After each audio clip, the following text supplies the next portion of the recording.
صلوات الله وسلامه عليه. في البداية أود أن أتقدم بالشكر لصاحب السمو الشيخ صباح الأحمد الجابر على قربه سفير البعث، والشكر كذلك موصول لخادم الحرمين الشريفين وللرئيس أردوغان.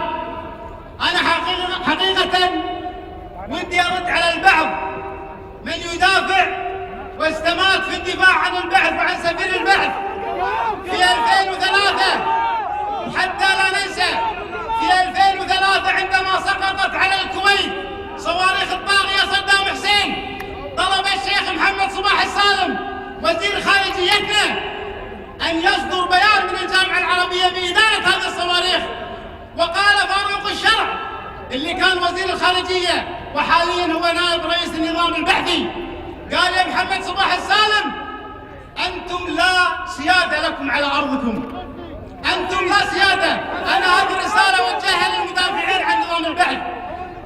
أنا أقول حكوماتنا ما قصرت واتخذت مواقف سياسية تلبية لرغبة الشعوب، ولكن أنا أقول الدور يقع على علماء الأمة. يجب الفتاوى التي صدرت في جهاد الأمريكان في 2003 بالعراق يجب أن تخرج وأن تدعو للجهاد لمجاهدة هذا الطاغية.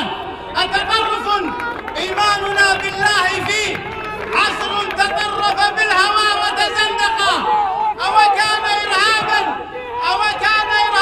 جهاد نبينا أم كان حقا بالكتاب مصدقا؟